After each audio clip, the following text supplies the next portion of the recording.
అందరికీ నమస్కారం అండి. ఈరోజు గుడ్లతో పాటు పచ్చిరొయ్యలు కర్రీ అండి. సింపుల్గా మనం ఒక హాఫ్ అన్ అవర్లో తయారు చేసుకోవచ్చు. ఇది ఈ రెసిపీ మొత్తం డీటెయిల్గా మీకు చూపిస్తాను. వీడియో స్టార్ట్ చేసే ముందు అందరికీ చిన్న రిక్వెస్ట్ అండి, please subscribe my channel, support మీ. ముందుగా ప్యాన్ ఆన్ చేసుకొని ఇందులో మనం బాగా హీట్ ఎక్కిన తర్వాత, నేను రొయ్యలు ఉన్నాయి కాబట్టి మస్టర్డ్ ఆయిల్ వాడతాను అనమాట. మస్టర్డ్ ఆయిల్లోని మనం చిటికెడు ఉప్పు వేద్దాం. ఆ స్మెల్ అనేది ఉంటే బయటికి పోతుంది.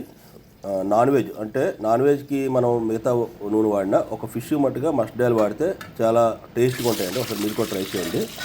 నేనైతే పాచిని వాడుతున్నాను. ఇందులో గుడ్లని చిన్న చిటికెడు ఉప్పు వేద్దాం అన్నమాట. గుడ్లు దీనివల్ల మంచి ఎల్లో షేడ్లో వచ్చి బాగా ఫ్రై అయిన తర్వాత మంచి కలర్ఫుల్గా ఉంటాయి.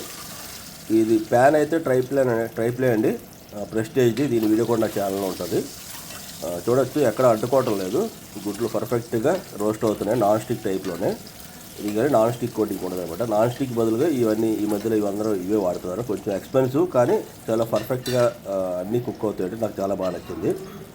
చూడొచ్చు. గుడ్లు అంటుకోకుండా ఉండాలంటే మనం ఇంకోటి అంటే ఆయిల్ చిన్న ఉప్పు వేసుకుంటే అంటుకోదు అనమాట. ఇది అదే నూనెలో నేను 2 కట్ చేసుకుంటే ఆనియన్స్, కరివేపాకు, పచ్చిమిర్చి వేసుకున్నాను. ఇది బాగా రోస్ట్ చేసిన తర్వాత ఇందులో మనం కొంచెం అల్లం వెల్లుల్లి పేస్ట్ యాడ్ చేద్దాం అన్నమాట. ఇందులో ములంకాడ ఉంటే ములంకాడ కూడా వేసుకోవచ్చు అండి. ఎండ్రాయిలు గుడ్లు కూడా ఇదే ప్రొసీజర్లో ఉండొచ్చు. కాకపోతే అందులో మసాలా మనం వేయకూడదు. ఎండ్రాయిలు ఉంటే 1 స్పూను అల్లం వెల్లుల్లి పేస్ట్ యాడ్ చేస్తున్నాను ఇందులోని.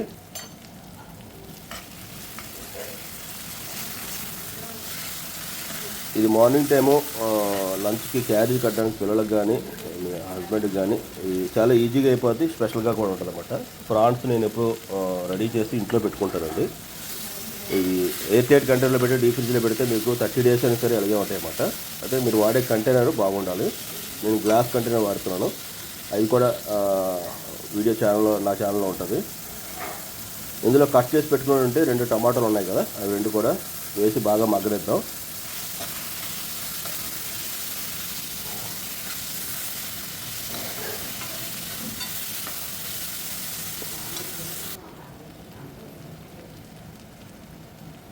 ఇందులోని మన మసాలా కారం వేద్దామండి. మసాలా కారం చాలాసార్లు చెప్తున్నాను కదా, వీడియో నా ఛానల్లో ఉంటుంది, లింక్ డిస్క్రిప్షన్లో ఇస్తానండి. ఇంక ఇది వేసుకుంటే మనం ఏ మసాలాని కూడా యాడ్ చేసుకోవడానికి పని ఉండదు. ధనియాలు కానీ జీలకర్ర పొడి కానీ సెపరేట్గా వేయవలసిన పని ఉండదు. మొత్తం అన్ని A to Z ఇందులో ఉంటాయి అన్నమాట. 12 ఐటమ్స్తో చేస్తాను మసాలా కారం. ఇందులో కొంచెం కొబ్బరి పేస్టు, ఉల్లిపాయ కలిపిన పేస్టు ఒక 1.5 స్పూన్ వేద్దామండి, లైట్ గ్రేవీ కోసం.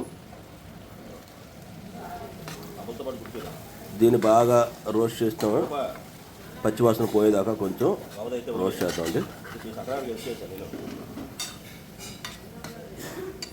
చాలా సింపుల్గా అయిపోతే మంచి టేస్టీగా కూడా ఉంటుంది.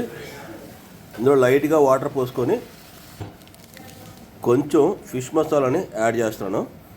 ఎందుకంటే ఇందులోనే మనం గరం మసాలా కూడా వేసుకోవచ్చు, అదర్వైజ్ ఫిష్ మసాలా ఉంది కూడా అది కొంచెం యాడ్ చేస్తున్నాను. ఇప్పుడు మనం తొక్కవలసి వేపు పెట్టుకున్న గుడ్లని ఇందులో వేసి దీంతో పాటు కుక్ చేద్దామండి. చిన్న గంటలు పెట్టుకున్నా ఓకే, అదర్వైజ్ లేదని సరే బాగానే ఉంటుంది. ఈ గ్రేవీతోని ఎగ్స్ కూడా మనకి ఒక 2 minutes 3 minutes కుక్ అయితే చాలా టేస్ట్ వస్తుంది అన్నమాట. ఇప్పుడు మనం దీన్ని మూత పెట్టుకుందాం. ఇందులో మనం కొంచెం కొత్తిమీర యాడ్ చేసుకొని ఇంకా దింపించండి. కొత్తిమీర వేసిన తర్వాత జస్ట్ ఒక 15 seconds నుంచి దింపించవచ్చు.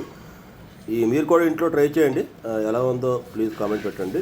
దీన్ని లంచ్లో మీరు చపాతీతో కానీ లేదంటే అదర్వైజ్ రైస్తో కానీ 2 కూడా ఈజీగా తినవచ్చు. దీంతో చాలా టేస్టీగా ఉంటుంది.